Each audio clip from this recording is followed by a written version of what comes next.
Meus queridos, a palavra de Deus essa noite, eu creio que Deus investe na nossa vida, Deus olha para nós, e Deus enxerga alguma coisa que ninguém consegue enxergar. Deus observa na nossa vida e encontra coisas que as pessoas não conseguem encontrar. Por exemplo, quando Jesus chamou Pedro, ele estava profissionalmente fracassado. Ele não era um teólogo, ele não era um exímio dentro das Escrituras. Digo, se alguém fosse começar o empreendimento que Jesus quis, ia procurar entre os doutores da lei, alguém já bem versado nas Escrituras, talvez alguém lá de Judá, e não da Galileia. Os galileus, eles eram desprezados pelos judeus, porque os judeus estavam perto do templo, dos ensinamentos, das escolas teológicas da época, que eram bem fortes, né? E tinha grande influência religiosa. E Jesus foi escolher pescadores, que não eram nada. Diante dos doutores da lei, do sinédrio, dos sacerdotes, eles até foram desprezados. Como esses homens, sendo galileus, eles sabem as Escrituras dessa maneira. Aí Jesus chamou, irmãos, Pedro, Jesus chamou os demais discípulos e fez desses discípulos apóstolos. E eu quero discorrer nesta noite um pouco sobre a vida de Pedro e alguém que a gente deve se identificar muito com Pedro. Sabe por quê? Porque Pedro caiu, Pedro tombou, Pedro decepcionou Deus, Pedro decepcionou seu mestre, Jesus. Algum dia na tua vida, você também decepcionou a Deus. Então eu acho que a gente se identifica um pouco com Pedro, porque era alguém que Jesus apostou muito nele. Jesus apostou bastante em Pedro, e Pedro um dia decepcionou. A forma tremenda, depois como Jesus vai restaurar a vida de Pedro, vai mostrar a nossa história também. Pedro, como começou? Jesus começou chamando os seus discípulos por volta do mar da Galileia. Aí Jesus encontra Pedro, após já ter curado a sogra de Pedro através de um milagre. Pedro foi pescar, nada apanharam. E aí Jesus então, chegando ali próximo, pregando, já uma multidão aglomerava, Jesus entra no barco de Pedro.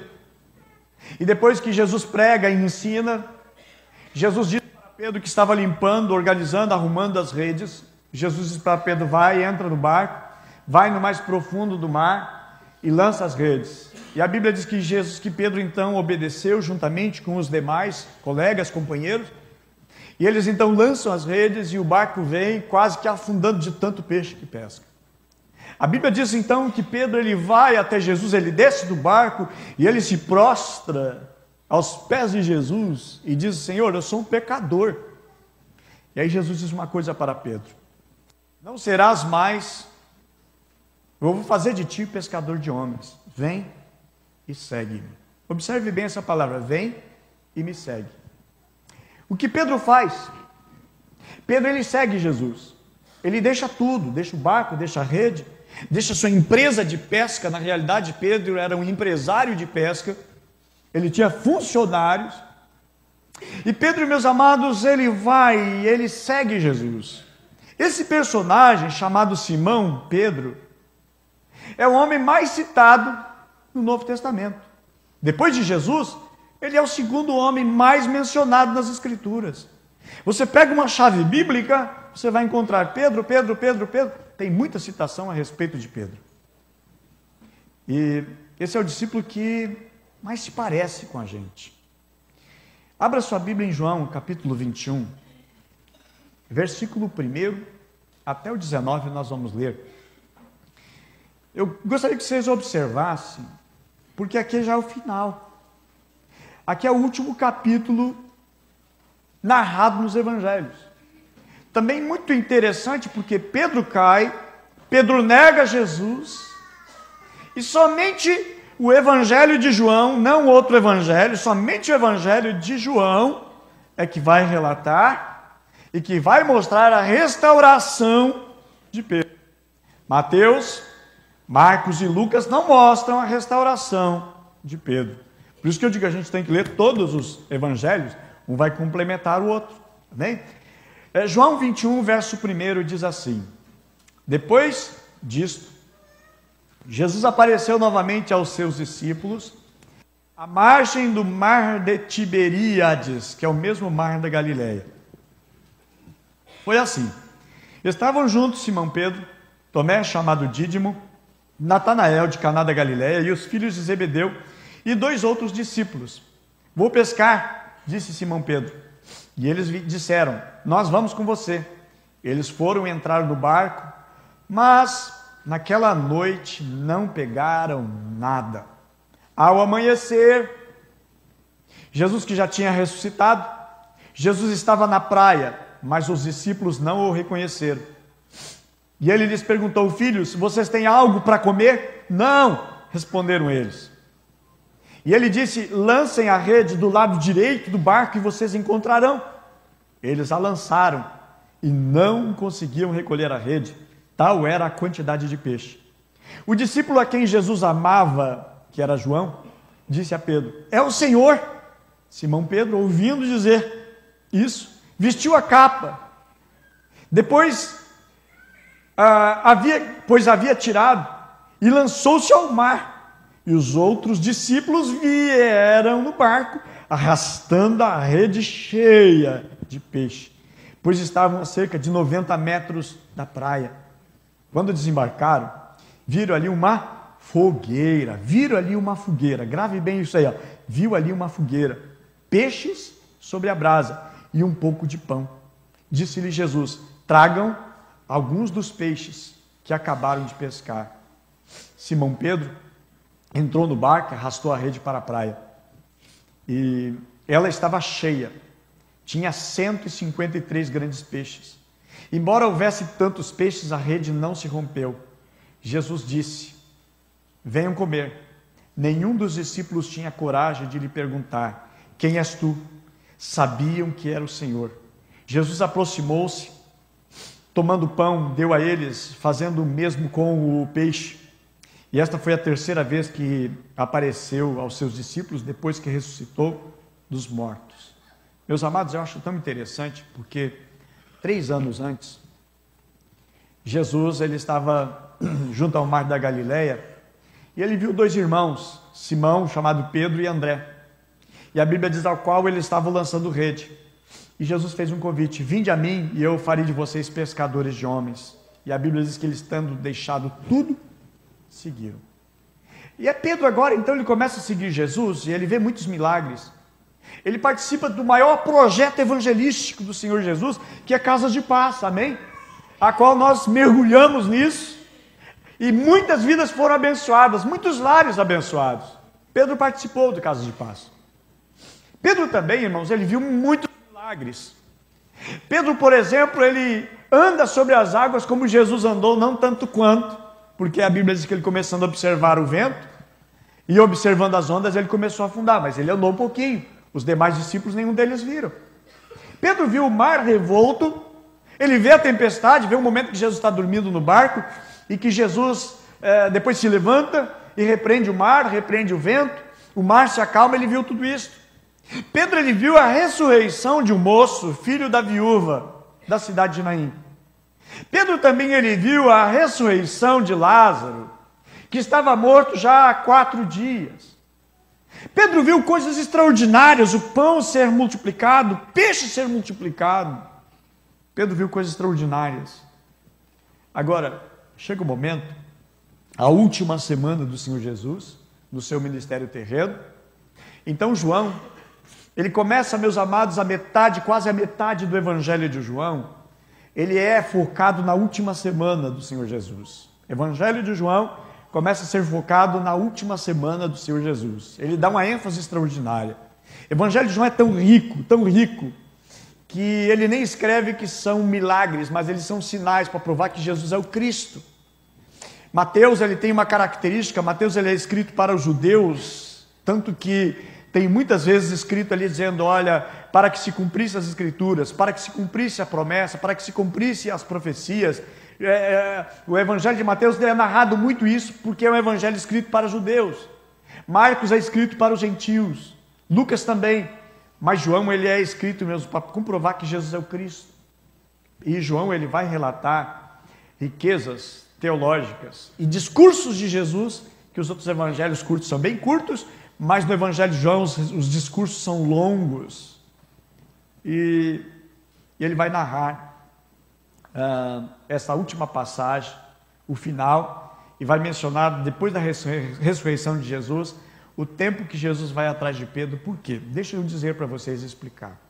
Meus amados, Pedro, na semana que Jesus ia ser crucificado, quinta-feira, Jesus dá uma ordem para os seus discípulos dizendo o seguinte: vão e busquem um jumento. Eles vão lá e buscam um filho de jumento, filhote de jumento, certo? A cria do jumento. Jesus entra na entrada triunfal de Jerusalém. Mas Jesus também tinha mandado 2 dos seus discípulos a seguir um homem com um cântaro de água. E aonde aquele homem entrasse, diz o seguinte: onde que é o aposento, onde o Senhor, onde o Mestre vai fazer a ceia, participar da Páscoa.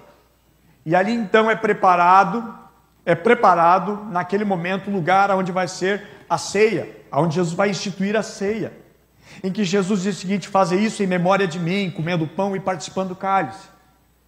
E agora é nessa semana, é nesse momento, em que João, então, ele vai concentrar o capítulo 13, vai dizer que os discípulos entraram naquela casa, onde seria a ceia, e toda casa, geralmente se a casa tem um pouquinho mais de posse, eles têm um empregado, eles têm um escravo, e esse escravo, quando as pessoas estão entrando na casa, eles tinham o hábito de lavar os pés da pessoa, de quem ia entrando. Provavelmente aquela casa não tinha ali um escravo, um servo. Então a cultura é, se não tem, quem chegou primeiro na casa, lava os pés dos demais. Os discípulos entraram, ninguém lavou os pés uns dos outros. Interessante que os discípulos estavam, algumas horas antes, fazendo uma discussão entre eles, o seguinte: quem é que é o maior? Quem entre nós é o melhor? Alguma vez na vida a pessoa pensa ser melhor na escola, no colégio, tirar a melhor nota. Mas o ser humano, ele tem que superar os outros, ser melhor do que todo mundo, ele tem que provar para alguém que ele é o melhor. Devemos sim ser excelente. A Bíblia diz em Provérbios que aquele que faz uma obra com excelência, entre os príncipes ele é colocado, não entre a plebe. Mas eles estavam entre eles, os discípulos, os 12, discutindo quem é que seria o maior no reino de Deus. Quem seria o melhor? Quem seria o mais top? Então acredito que entre eles, talvez tentavam mostrar para Jesus que eles eram os mais qualificados para ser o melhor. Porém, nenhum deles quis ser um servo, lavar os pés uns dos outros. O que faz Jesus sendo maior? A Bíblia diz que Jesus entra, Jesus pega a bacia, ele pega uma toalha e ele começa a lavar os pés dos seus discípulos. Quando chega na vez de Pedro, eu acredito que Pedro devia ser o último. João capítulo 13. Jesus vai lavar e lava todos os pés de cada um deles e seca os pés. Quando chega na vez de Pedro, nós sabemos a história. João capítulo 13 vai falar. Quando chega na vez de Pedro, o que Pedro diz? Quem conhece a história? O que Pedro diz? Os meus pés, tu não vai lavar meus pés, não. Parece que Pedro, irmãos, quer ser maior que os outros. Até aquele negocinho andado sobre as águas: Senhor, se tu é, manda que eu vá contigo. Eu tenho que ser maior. Eu sou maior, melhor que todos. No reino de Deus, irmãos, Jesus diz o seguinte, que o menor é o maior. Observe que quando Jesus diz o seguinte, que entre os nascidos de mulher, o maior profeta é João Batista. Quantos milagres fez João Batista? João Batista não abriu o Mar Vermelho, não abriu o Rio Jordão, não curou nenhum leproso, não ressuscitou ninguém, nada. Mas a Bíblia diz que ele é o maior. E no reino de Deus, Jesus diz o seguinte: se vocês querem ser o maior, vocês devem ser aquele que serve. E o maior chamado de Deus para a nossa vida é ser servo. É ser um servo. É servir. Se queremos projetar no reino de Deus ser alguma coisa, devemos ser aqueles que mais servem. Muito bem, então eles estavam discutindo. Aí Jesus vem e lava os pés dele. Quando chega na vez de Pedro, Pedro diz o seguinte: olha, os meus pés não vai lavar.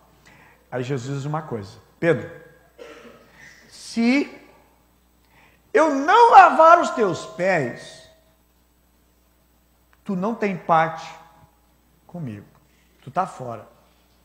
Aí Pedro, irmãos, de maneira tão sincera, diz: Senhor, então não lava só os pés, lava minhas mãos, lava minha cabeça, lava todo. É aquele cara meio exagerado, sabe? Ou é 8 ou é 80. Mas de alguma maneira ele parece que tem que ser.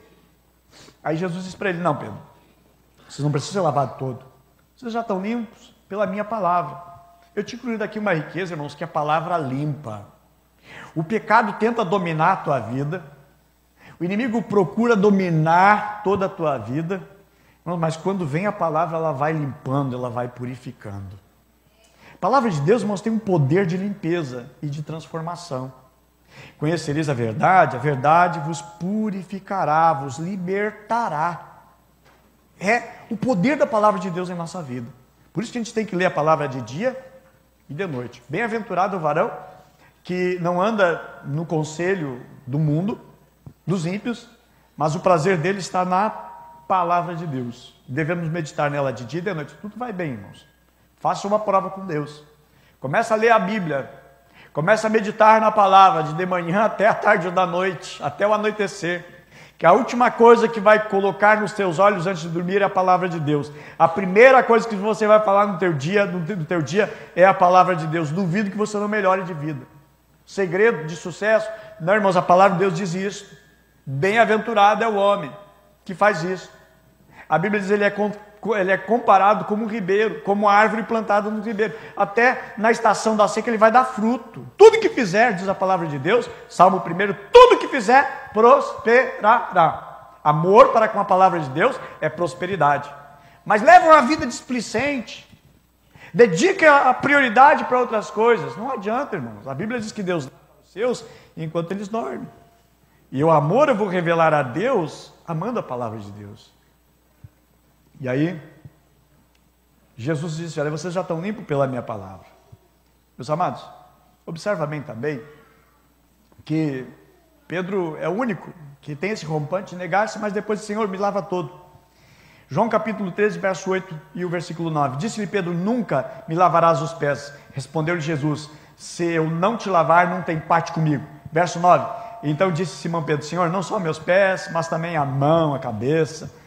Então lava-me todo o corpo. E aí Jesus diz para ele: vocês já estão limpos pela minha palavra. E é nesse momento, é nesse lugar, é nessa casa que Jesus vai ministrar o pão, que Jesus vai ministrar o cálice, que Jesus vai distribuir a eles e vai dar a ceia.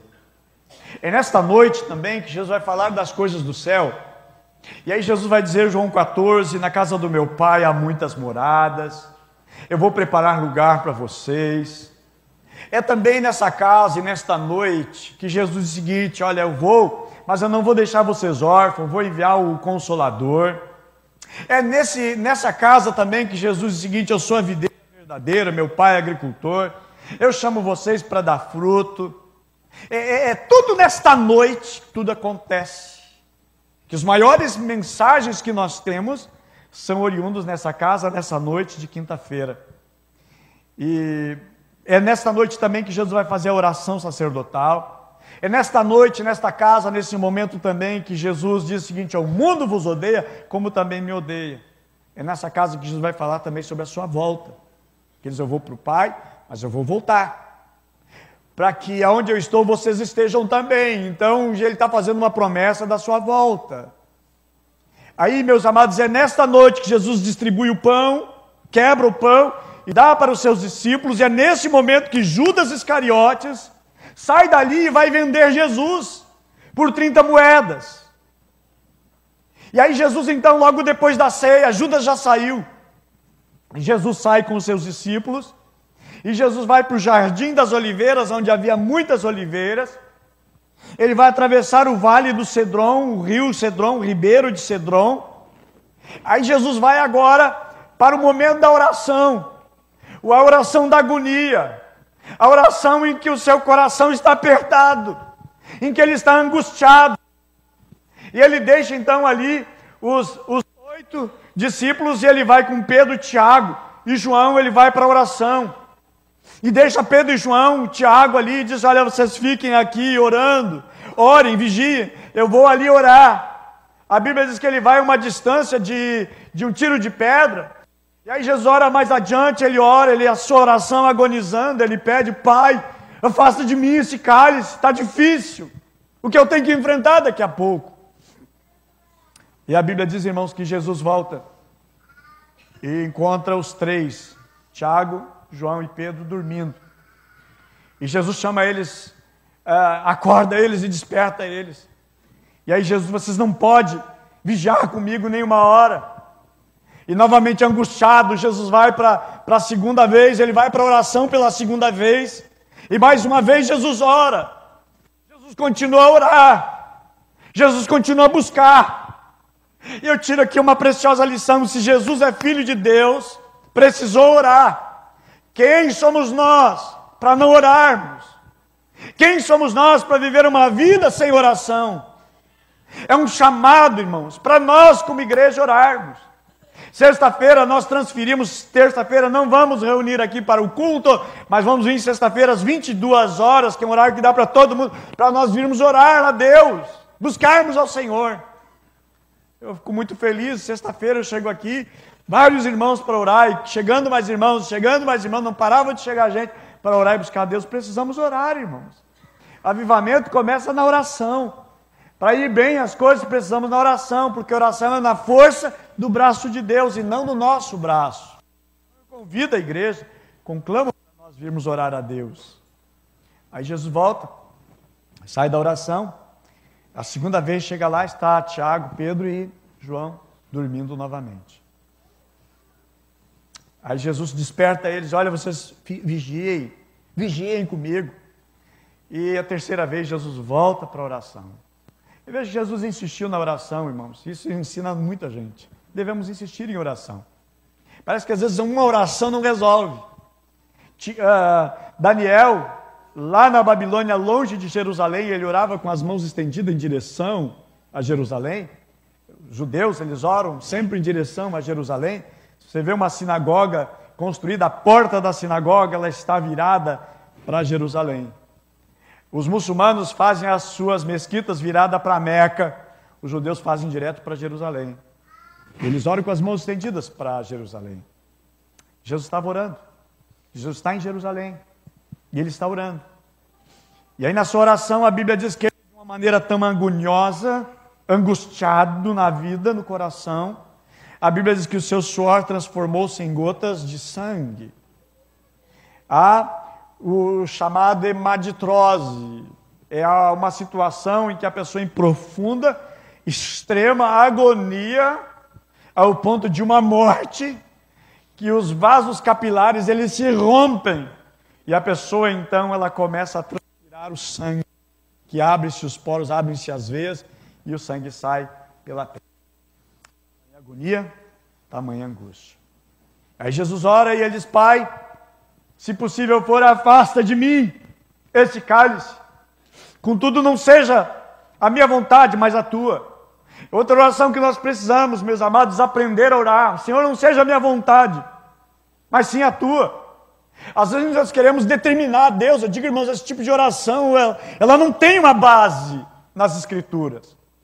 Ele pode ter uma base para uma igreja que quer pregar teologia de prosperidade, em que a visão é arrecadação, em que a visão é apenas número por número, mas não cuidado pastoral.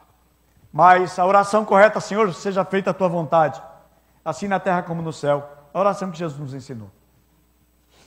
Não tem oração do determinismo: eu determino e Deus tem que me obedecer, e é Deus que tem que me servir. Não é assim, irmãos. Deus é o Senhor, nós somos servos, amém? Ele é maior, nós vamos chegar diante de Deus em reverência.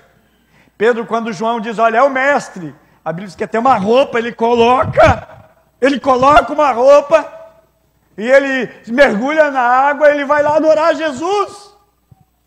Eu não me sinto bem, mesmo que seja na minha intimidade com Jesus, em que eu vou para a sala orar, eu não me sinto bem orar sem camisa. Eu estou diante de Deus, eu tenho que ter reverência diante de Deus. Deus é grande, eu não sou nada. Nós temos que ter reverência. Na casa do Senhor nós temos que ter reverência na casa do Senhor também. A nossa adoração, irmãos, não é a homem, é a Deus, Ele é maior. E nós vamos aprender, irmãos, que Jesus, depois dessa oração agoniante na sua alma, na sua angústia, Ele volta. E a Bíblia diz que Ele encontra os seus discípulos novamente dormindo. Eu chamo a atenção aqui, porque Mateus 26, 40, Jesus ele não se dirige somente aos três, Pedro, Tiago e João, mas Ele vai se dirigir Mateus 26, 40, diz assim: depois voltou aos seus discípulos e encontrou dormindo. E aí Jesus pergunta: vocês não puderam vigiar comigo nem uma hora? Perguntou Ele a Pedro. A Bíblia está escrito lá na sua Bíblia, na minha Bíblia, na nossa Bíblia, perguntou a Pedro. Perguntou a quem? Perguntou a quem? A Pedro, mas estavam os três. Parece que realmente Pedro, irmãos, Deus tem um projeto na vida de todos eles. Mas Pedro, Jesus coloca nele, e a pergunta era a ele. Meus amados, aí é nesse momento que Jesus então diz para eles: agora vamos, porque chegou a hora. Chegou a minha hora. Aí chega então agora aquele que tinha saído lá na ceia, e a Bíblia diz que ele vai chegar com uma turba de homens e soldados, ok?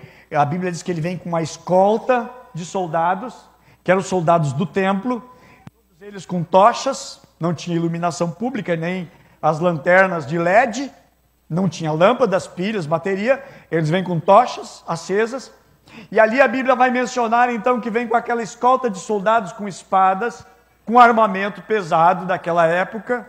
Eles cercam Jesus e eles prendem Jesus, vem Judas e dá um beijo em Jesus, para marcar quem eles deveriam prender. E exatamente nesse momento que Pedro, irmãos, com toda a sua coragem, Pedro puxa da espada, e a Bíblia diz que Pedro então, ele desfere um golpe, e naquele golpe ele acerta, e ele tira a orelha de um dos que estavam ali. A Bíblia diz que essa pessoa que Pedro cortou a orelha, chama-se Malco, era servo do sumo sacerdote. Mas acho interessante que Jesus diz o seguinte para ele, em João 18:10, guarda a espada na bainha, não beberei do cálice que meu pai me deu. Jesus, irmãos, foi ser defendido por Pedro. Ali em João capítulo 18, verso 10, ele usa a espada. Mas Jesus não precisa usar. Porque não beberei eu do cálice que o meu pai me deu, exatamente o cálice que ele estava orando alguns minutos antes: Pai, afaste de mim esse cálice. Aí Jesus então é conduzido pelos soldados, diretamente para o sumo sacerdote Caifás, aliás, Anás, que era sogro de Caifás. Lá ele é interrogado, lá Jesus é esbofeteado, e aí depois ele é mandado para Caifás. Perante Caifás, então, na casa de Caifás, entra João, que era conhecido de Caifás, o sumo sacerdote, e através de João, Pedro consegue entrar no pátio da casa de Caifás. E é ali, meus amados, nesse momento que acontece um episódio em que Jesus tinha falado para eles algumas horas antes. Jesus disse: olha, todos vocês vão me abandonar. E Pedro naquele momento não aceita. E Pedro diz: Senhor, eu não. Pedro parece que quer ser diferente de todo mundo, melhor que todo mundo. Os pés de todo mundo meu tu não lava. Jesus: olha, todos vocês vão me negar. Não, eu não. E Pedro diz alguma coisa, irmãos, que eu creio que ele queria ser sincero. Quando Pedro diz o seguinte: Senhor, todos vão te negar, eu não. Eu vou morrer contigo, se for preciso, eu vou ser preso contigo, mas eu não vou te negar. Aí Jesus diz uma coisa: Pedro, esta noite, vai me negar. E Jesus colocou uma identificação para provar que realmente o que ele estava falando. E ele disse: antes que o galo cante 3 vezes tu vai me negar. Antes que o galo cante 3 vezes. Meus amados, exatamente aquilo que Jesus falou. Quando Pedro entra na porta, lá está a serva que cuida da porta. Aquela mulher olha para Pedro e diz: olha, tu é um deles, tu é um dos que pertence a Jesus, o Nazareno. O que Pedro diz? Pedro vai dizer: olha, eu não conheço ele. Não só isso. Depois, perante um parente, um familiar daquele que foi cortado a orelha, Malco, e diz o seguinte: olha, eu me lembro de ti, eu te vi lá no jardim quando nós prendemos a Jesus, nós te vimos lá, tu és um deles. E Pedro vai dizer o seguinte: eu não sei o que é que tu está falando, tu está me confundindo. E a terceira vez, alguém, não mais sozinho, um grupo maior, no meio de outras pessoas, diz o seguinte: olha, o teu jeito de falar, o teu sotaque galileu, te condena. E a Bíblia diz que Pedro, então, ele esbraveja, ele xinga, ele se ira, ele se irrita, ele fica alguma coisa assim, tão irritado, tão incomodado, ele começa a esbravejar, ele começa a xingar, quase que amaldiçoando já. Meus amados, observe que Jesus tinha dito: Pedro, tu vais me negar. E Pedro, o seguinte: não, eu não vou te negar. Pode todos esses te negar, eu não. Porque eu sou especial, eu sou o cara.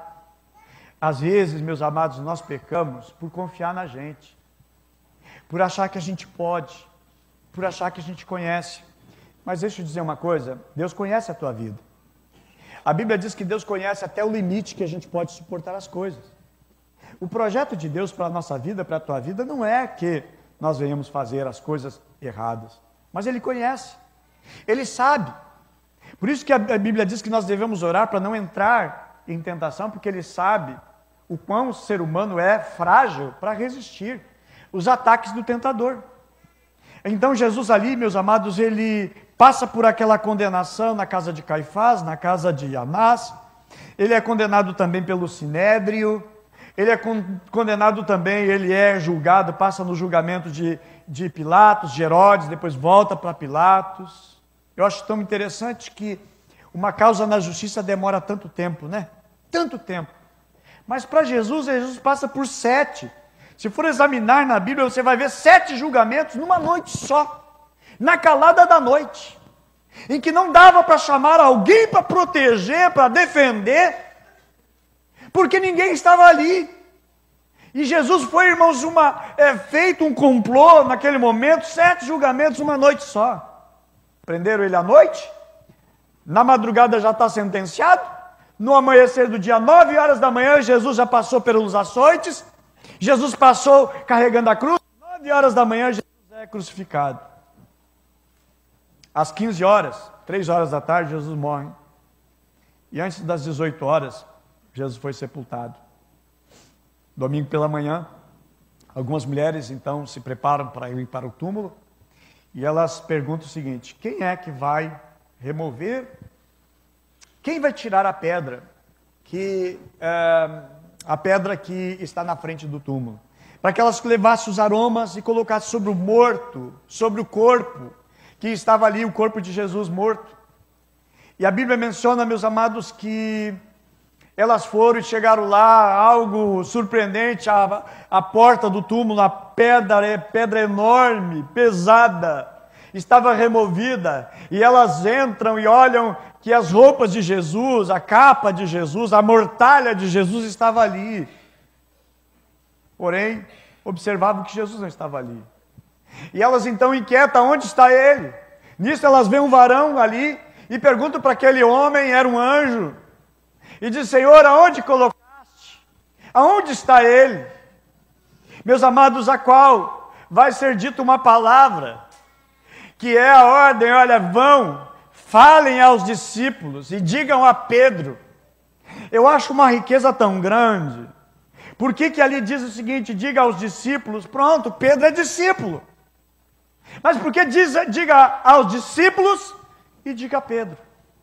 Eu creio, irmãos, que Pedro, no seu coração, quando ele negou Jesus, 1 vez, 2 vezes, 3 vezes, e quando a terceira vez que ele nega Jesus, o galo canta, e quando o galo cantou, ele lembrou na hora que Jesus tinha dito: tu vais me negar, antes que o galo cante 3 vezes.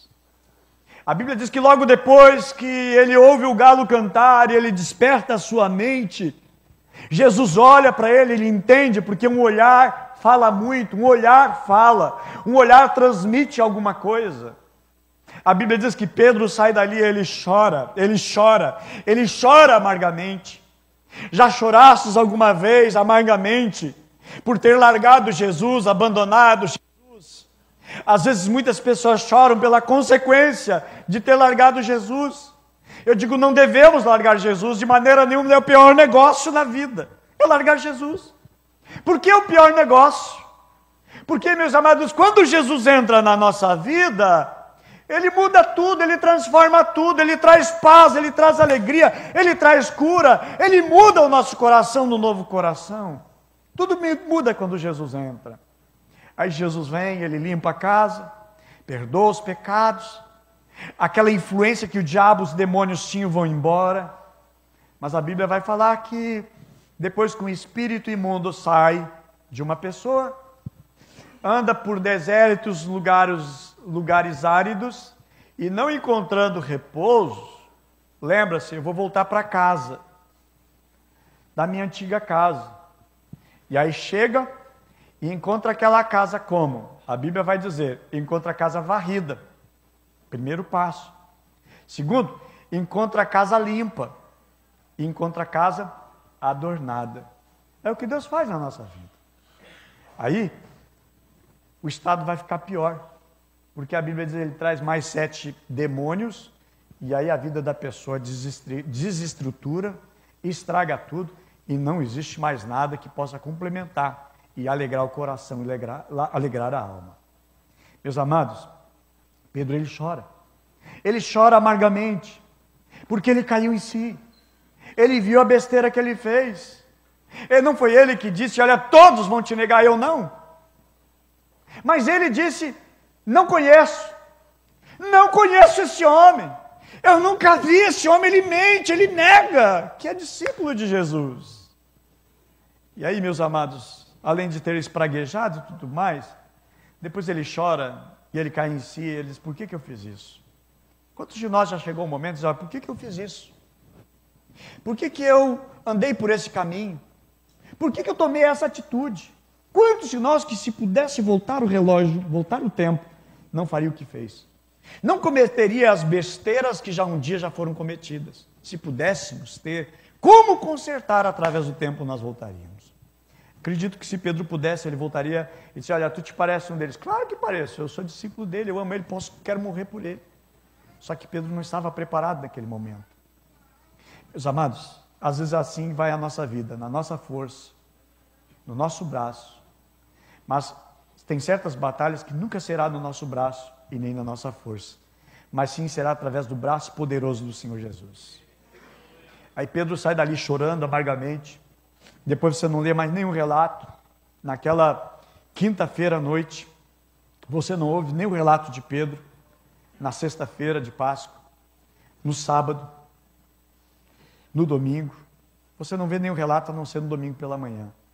Quando as mulheres vão ao sepulcro, e lá então o anjo diz, olha, vão e digam aos discípulos, e digam a Pedro. Por que dizer exatamente, especificamente para Pedro? Eu creio, irmãos, que Pedro estava arrasado. E Pedro é o seguinte, olha, como Jesus falou, eu ia negá-lo. E eu neguei. Jesus conhece, Jesus sabe quem eu sou, Jesus sabe que eu neguei, eu vi o olhar de Jesus para mim. Então não sou mais discípulo porque eu estou descartado. Assim também é o sentimento de algumas pessoas. Errou comigo uma vez só, nunca mais erra. Eu sofri uma vez com tal pessoa, nunca mais. O ser humano não é de dar chance para ninguém. O ser humano tem o seu coração tão carregado, às vezes, de mágoas, e permitindo o Espírito Santo, um dia eu ainda quero ministrar, sobre raízes de amargura, e como elas são prejudiciais na nossa alma. Além delas serem alimentos de demônios, as amarguras que carregamos no coração. O ser humano não sabe perdoar direito. Tanto que o perdão de Deus está atrelado ao nós perdoarmos os outros. E aí Pedro sai dali arrasado. E Pedro, talvez no seu coração, pensa o seguinte, olha, Jesus, estou riscado agora. Porque eu neguei ele, eu traí ele. Eu pisei profundamente na bola com Jesus. Eu não tenho mais chance, não tenho mais oportunidade para a minha vida. Porém, quando vem esse recado, olha, dizei aos discípulos e a Pedro. Porque, irmãos, Jesus estava prevendo assim, a restauração de Pedro. Jesus estava focando em restaurar o coração de Pedro. Eu digo que Pedro, ele se compara, a gente pode comparar muito conosco, irmãos, porque Pedro fez algo. Que às vezes nós, discípulos de Jesus, também podemos estar realizando, praticando, vivendo, vivenciando também uma tragédia do nosso relacionamento com Deus. E Pedro, irmãos, ele decidiu parar. Eu vou parar com isso. Não tem mais chance. De repente agora ele descobriu que Jesus ressuscitou. Diz, para aí, será que é verdade? Ele foi, ele morreu, ele vai até o sepulcro, ele vai lá e não encontra Jesus. E ele fica imaginando, quem sabe, se Jesus aparecer para mim, eu acho que ele não vai aparecer para mim. Jesus não se interessa mais comigo, porque eu falhei com Jesus. Meus amados, talvez Pedro, ele queria muito retornar à comunhão. Ele desejava voltar, estar de volta. Mas no coração de Pedro havia sentimentos dentro dele. Primeiro sentimento que eu coloco, o sentimento de vergonha. Quando a gente tem intimidade com Deus, se porventura se vier a pecar, a pessoa tem vergonha de chegar diante de Deus. Ele tem o sentimento de derrotado. Foi-me dada a confiança de alguma coisa e eu fui derrotado nesta batalha. Ele tem o sentimento de incompetência. Tem o sentimento de fracassado. Eu fracassei com Jesus. Aí Pedro diz o seguinte, quando ele vai para Galileia, a Bíblia diz que ele diz assim, eu vou pescar. Bem na leitura que nós fizemos no início, a Bíblia diz que estavam juntos Simão, Pedro, Tomé, chamado Dídimo, Natanael, que era de Caná da Galileia, os filhos de Zebedeu e mais 2 dos seus discípulos, que eram Tiago e João. E verso 3 diz assim, disse-lhe Simão Pedro, vou pescar. E disseram os outros, também nós vamos contigo. Saíram e entraram no barco e naquela noite nada apanharam. Vou pescar. E eles foram. Mostra, irmãos, que Pedro era um líder. Pedro é alguém que influencia. E aí eles foram pescar. Aqueles outros foram junto com Pedro, foram pescar. E eles passaram a noite inteira pescando. Jesus já tinha aparecido uma vez, Jesus já tinha aparecido segunda vez. A Bíblia vai falar que a terceira aparição de Jesus é aqui. E aí quando eles estão lá, já o dia quase que amanhecendo, de repente eles avistam aquela distância de 90 metros da praia, eles avistam um vulto, eles avistam um homem, e aquele homem se abaixa na praia e começa a fazer um fogo, e aquele fogo começa a crescer aquela fogueira, eles observam, tem alguém lá, fez uma fogueira, de repente aquela pessoa, aquele homem faz uma pergunta e faz a pergunta para eles e pergunta para eles, filhos, vocês têm alguma coisa? Vocês têm alguma coisa para comer? A Bíblia vai mencionar no versículo 5, perguntou-lhe Jesus, filhos, tendes aí alguma coisa para comer? E eles responderam não, porque eles não tinham pescado nada. Primeira coisa, irmãos, que eu vejo aqui, como é que Jesus chama eles? Filhos. Ele não chama assim irmãos. Ele não chama assim, galileus, pescadores. Vocês têm alguma coisa? Jesus chama de filhos. É essa visão que nós temos que entender, irmãos, como Deus nos vê, como filho. Eu digo, filho pode ter defeito para os outros, para um pai, filho não tem defeito. Um pai ama o filho do jeito que ele é. Os problemas que tem. O filho pode não prestar para a sociedade, é filho.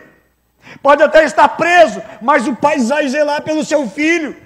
Porque um pai ama mesmo que o filho erre. O pai até exorta o filho, até corrige o filho que ama, mas é filho. Uma vez filho, sempre será filho. Nós precisamos entender um pouco mais, irmãos, essa linguagem que Deus deseja que nós venhamos ser filhos. E Jesus não chama eles, incompetentes, irresponsáveis. Vocês têm alguma coisa para comer? Não, Jesus chama filhos. Amém? É esta visão, irmãos, que Deus deseja. É esse relacionamento que Deus deseja. Filho mora na casa do pai. Jesus disse, eu vou preparar um lugar para que onde eu esteja, vocês estejam também. Jesus nos ensina a oração do Pai, Pai nosso. Relacionamento de família. E ali Jesus está com a fogueira e Jesus pergunta: vocês têm alguma coisa para comer? Não, não pescamos nada. Joguem a rede à direita. Eles jogaram e de repente eles começam a perceber a rede está balançando, está pesada e percebe que tem muito peixe. Aí João tem um discernimento naquele momento, embora não dá para ver ainda, estava meio escuro. E João diz o seguinte: olha, é o mestre, é Jesus. E Pedro coloca aquela roupa, mergulha e vai lá. Acho interessante, irmãos, porque tinha uma fogueira. O que dá para nós lembrar, irmãos? Quando Pedro diz o seguinte: eu não conheço, a Bíblia menciona que Pedro estava na beira de uma fogueira. Em volta de uma fogueira, ele disse: eu não conheço. 2 vezes, 3 vezes na beira da fogueira: eu não conheço, eu não conheço. Jesus monta uma estrutura, um cenário, exatamente quando Pedro negou. Diz o seguinte: ó, uma fogueira. Tinha pão, peixe, tinha o alimento. Jesus tudo preparou. E aí, irmãos, essas palavras vão lembrar também o momento que Jesus tinha feito. Parece que Jesus fez o relógio voltar para consertar alguma coisa que estava desconcertada no coração de Pedro. Meus amados, Pedro tinha dito com no seu coração, talvez com orgulho, dizer: olha, eu não vou te negar de forma nenhuma. Todos aqui podem te negar, mas eu não vou te negar. Agora veja, irmãos, Jesus vai atrás de Pedro, porque Jesus disse uma coisa lá em João 10:10. João 10, capítulo 10, Jesus o seguinte: eu sou o bom pastor da vida pelas ovelhas. O pastor, irmãos, ele vai atrás da ovelha, ele vai à busca da ovelha perdida. Jesus estava lá em Jerusalém, onde se manifestou, agora ele vai lá onde está Pedro, à busca de Pedro, para trazer Pedro. E aí a Bíblia vai falar exatamente da conversa que Jesus tem com Pedro. E à beira de uma fogueira onde Pedro negou 3 vezes, Jesus vai fazer 3 perguntas para Pedro. 3 perguntas. Quais são as perguntas que você faria para uma pessoa que te abandonou, uma pessoa que te negou, uma pessoa que te deixou na pior, no momento que mais precisava? Quais seriam as 3 perguntas que você faria? 3 perguntas Jesus fez. As 3 perguntas, elas são muito parecidas uma com a outra, muito, mas diferente. Primeira pergunta que Jesus fez para Pedro. Depois de comerem, Jesus perguntou a Simão Pedro: Simão, filho de João, você me ama realmente mais do que esse? A segunda pergunta que Jesus faz para Pedro: Simão, filho de João, você realmente me ama? E a terceira pergunta que Jesus faz para Pedro: Simão, filho de João, você me ama? Não parece ser a mesma? Parece, mas não é. Olhe comigo, que diz assim: Pedro, você me ama mais do que esse? Mais do que esses? Por que essa pergunta mais do que esse? Porque Pedro, alguns dias antes, Pedro diz o seguinte, quando Jesus diz: todos vocês vão me abandonar, todos vocês vão me negar. E Pedro diz o seguinte: Senhor, todos, vírgula, eu não vou te negar, eu não. Esses aí até vão, eu não. Eu sou mais que todo mundo, eu te amo mais que todo mundo. Os outros eu não sei se realmente te amo, eu te amo mais do que esses eu te amo.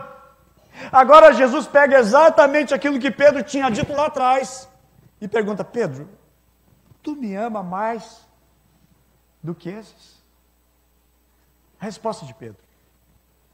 Eu gosto muito como a Bíblia é escrita na língua mais rica que podia haver, devido ao helenismo que havia na época. Uma cultura geral para o governo naquela época do Império Grego, que estava governando. Aliás, o Império não grego, agora era o Império Romano, mas que tinha sido colocada a cultura de falar uma mesma língua, e por causa da Grécia, que tinha governado antes, formado o Império, foi colocado, a língua grega era a língua universal e comercial. Lá é utilizada a palavra para amor, ágape. Ágape é um amor incomparável, um amor que não mede esforços, é um amor sacrificial, é um amor de sacrifício. Ele é maior do que amor chamado para laços familiares, laços maternos, que é utilizado a palavra storge, que não é utilizado no Novo Testamento. Mas é usado no Novo Testamento outra palavra, que é a palavra philos, que é amor de amigo, amor de uma grande amizade, amor de amizade, mas não é um amor sacrificial como o amor ágape, que é o amor de Deus. E aí Jesus diz para ele: Pedro, tu ágapas-me, tu tem amor ágape por mim? Ou seja, amor maior do que todos esses. E Pedro responde para Jesus: Senhor, eu te amo, mas não tanto assim. Eu acho tão interessante, irmãos, porque ele está quebrado. Ele não se acredita mais em si. Pedro diz: Senhor, eu te amo com amor filos, amor de amigo, não ágape. Ou seja, ele não está respondendo para Jesus o seguinte, como Jesus perguntou: tu ama-me mais do que esses? E Pedro responde: Senhor, eu te amo. Simplesmente isso. Pedro diz: Senhor, tu sabes que eu te amo, não apenas mais do que esses. Novamente Jesus pergunta: Simão, filho de João, você realmente me ama? A pergunta é diferente, ela muda a entonação. Parece que baixa um pouquinho mais. E Pedro responde novamente, uma segunda vez, a resposta de Pedro é: Senhor, eu te amo com amor de amigo. Eu não amo tanto assim. Não é todo esse amor por ti, como eu disse alguns dias atrás, como eu te neguei. Aí novamente Jesus vai fazer a terceira pergunta e a Bíblia diz que Pedro chora. Por que Jesus perguntou pela terceira vez? Por que 3 perguntas? Porque foram 3 vezes que Pedro havia negado Jesus. 3 vezes. Para cada vez que Pedro disse eu não conheço, Jesus fez Pedro responder de maneira positiva que amava. Mas o que eu acho tão precioso, que quando Pedro disse que ama pela primeira vez, Jesus diz: cuida dos meus cordeiros. Na segunda vez que Pedro disse que amava, Jesus diz: pastoreia as minhas ovelhas. E pela terceira vez, Jesus diz: cuide das minhas ovelhas. Meus amados, Jesus não estava apenas querendo curar a vida espiritual de Pedro, mas Jesus queria curar a vida ministerial, o chamado de Pedro. Eu digo que traz uma identificação, porque Deus quer cada um de nós, irmãos, trabalhando para Ele, envolvido com as coisas de Deus, inserido no projeto de Deus, amém? Que Deus deseja, Deus tem um chamado para cada um de nós. Pense, quem é chamado é somente o pastor Adalto. Deus tem, irmãos, chamado para toda essa igreja. Essa igreja ela tem um desafio nessa cidade. Há quantas pessoas nessa cidade que estão desesperadas, estão angustiadas, que somente você amanhã ligar para alguém e dizer: olha, eu estou orando pela tua vida, nós estamos marcando a tua vida em oração, vai fazer muito sentido para aquela pessoa. Eu acredito que cada um de nós tem um chamado. Tanto que a Bíblia diz, o apóstolo Paulo diz que Deus chamou uns para pastores, outros para mestres, outros para evangelistas, outros para apóstolos, né? Ou seja, cada um. O apóstolo Paulo também ele vai falar sobre os dons espirituais, são mais de 19 dons entre os espirituais e os dons dados, né, para exercer alguma coisa.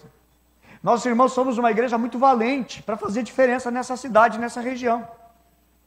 Mas a gente pensa: eu não posso, eu não tenho qualificação, eu não tenho curso teológico. Jesus nunca exigiu curso teológico, até porque esses homens eles eram indoutos, eles não eram formados, eles não eram qualificados, capacitados. Mas Jesus estava chamando eles. Então Jesus faz, irmãos, 3 perguntas que elas são quase que idênticas, mas elas não são. Eu penso que Pedro ficou imaginando o seguinte: Jesus está me chamando para conversar, não quero falar com ele, porque ele vai me cobrar. Ele vai apontar o dedo para mim e dizer: olha, eu não te falei que tu ia me negar, eu não te avisei. Como aquela mãe que quer puxar a orelha do filho e diz: olha, a mãe te avisou, o pai te falou, e a gente vai cobrar. Só que Jesus não usou isso. Jesus não cobrou o erro dele, a falha dele. Tanto que Pedro, na primeira vez que quando encontra Jesus, Jesus faz o milagre da multiplicação, da pesca milagrosa. Pedro vai a Jesus e diz: Senhor, afaste de mim porque eu sou pecador. Jesus não chamou ele de pecador. Nós somos pecadores, nós devemos nos considerar e reconhecer que somos pecadores, mas não é, amados, a maneira com que Deus nos trata. Deus vem para nos restaurar, Deus vem para nos levantar. E eu acho tão lindo porque Jesus disse para Pedro: Pedro, cuida das minhas ovelhas. Pedro, apacenta as minhas ovelhas. Pedro, cuida delas. Jesus, irmãos, acredita em Pedro. E Pedro já estava desacreditado nele mesmo. Pedro já não acreditava mais em si próprio. Mas Jesus estava acreditando nele. E Jesus vai para restaurar. Jesus vai atrás para restaurar ele. Jesus não chega acusando, mas Jesus chega amparando. Pedro, tu me ama, Senhor, mas Pedro, cuida das minhas ovelhas. Pedro, tu me ama, Pedro, zela, cuida do meu rebanho. Eu acho precioso, irmãos, porque Deus confia em pessoas que ninguém mais confia. Jesus acredita nos desacreditados. Jesus usa, meus amados, exatamente aqueles que não são para ser nada, que parece que nada vai dar certo. E eu vou observando que logo depois de Jesus ter dito isso para Pedro, e Jesus confia em Pedro, que já estava desacreditado, já estava por baixo, estava arrebentado, e aí Jesus vai dizer para ele, depois que faz essa confissão: Pedro, tu me ama, Pedro, tu me ama, Pedro, tu me ama, e Pedro, Senhor, eu te amo, eu te amo, eu te amo. Depois Pedro novamente chora, e vamos observar, vamos ligar que quando ele negou Jesus ele chorou, agora novamente ele chora, só que depois disso, irmãos, que Pedro reconhece, Senhor, eu não tenho toda essa capacidade, é que Jesus coloca sobre a vida dele uma obra. Como é que sai Pedro depois desse tratamento terapêutico com Jesus? Pedro sai dali confiante, Pedro sai dali restaurado. E aí Pedro, irmãos, Jesus vai para o céu, eles recebem lá batismo no Espírito Santo, capítulo 1 de Atos dos Apóstolos, Jesus prega um grande sermão, uma grande mensagem. Atos capítulo 2, ele prega o maior sermão, a qual se converteram quase 3.000 pessoas. No capítulo 4, ele prega mais um outro sermão poderoso e tremendo. Pedro, ele vai para a cadeia, ele não tem medo da cadeia, ele não tem medo da morte, ele não tem medo de mais nada. Nada mais segura Pedro.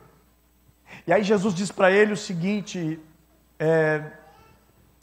depois que ele foi interrogado pelo Senhor Jesus, ele vai dizer no versículo 18, em verdade, eu te digo que quando tu era mais moço, tu te cingia, tu te vestia e andava por onde quer que tu querias.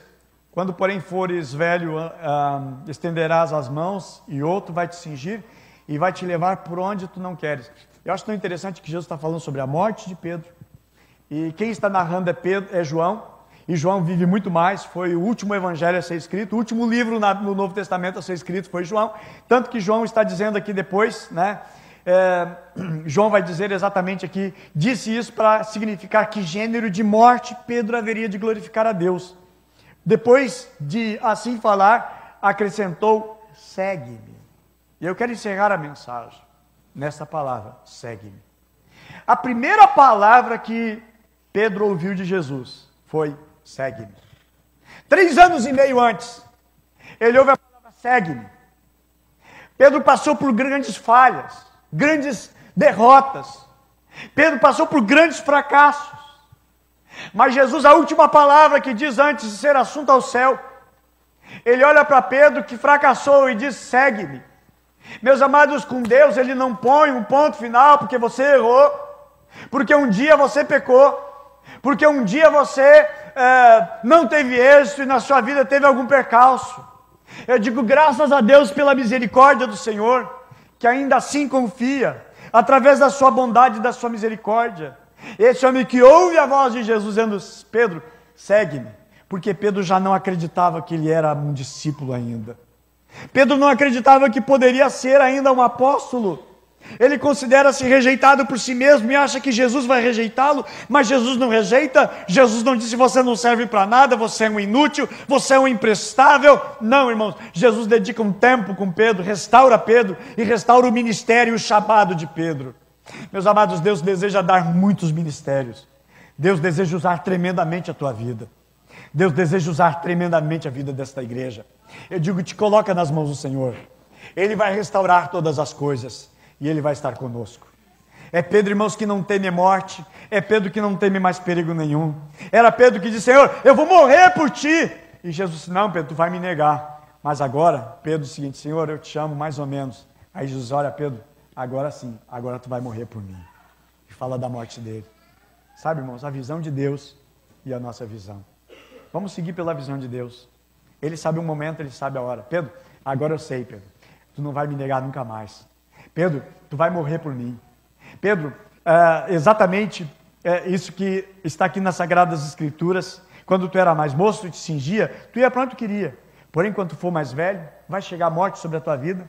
A perseguição ao Evangelho vai chegar. Tu vai estender a mão, o outro te cingirá e levará para onde não queres. Irmãos, Pedro ia ser crucificado e diz a tradição que Pedro ele foi crucificado na cruz, mas ele pediu, não me crucifique dessa maneira, me crucifique de cabeça para baixo, porque eu não sou digno de morrer como morreu o meu Salvador. A vida dele está transformada e está mudada. Mas Jesus sabia, irmãos.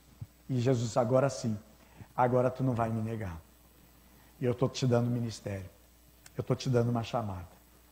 Eu quero chamar o ministério de louvor aqui. Nós vamos orar a Deus. Eu quero dizer, meus irmãos, que não é o fim. Que não é o fim.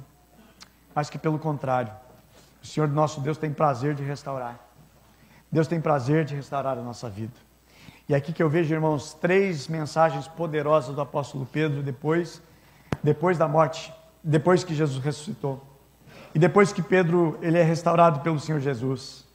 E eu quero finalizar dizendo o seguinte: se Jesus restaurou Pedro, se Jesus conseguiu restaurar Pedro, que estava desacreditado em si, Ele vai restaurar também a vida daquele que precisa passar por uma restauração. Jesus ele está à procura de pessoas que já não acreditam mais em si. Jesus está à procura de pessoas que um dia escorregaram, tombaram. Mas Ele manda dizer esse recado: meu filho, eu não desisti de ti. Eu vou restaurar as coisas sobre a tua vida, porque eu tenho algo com você.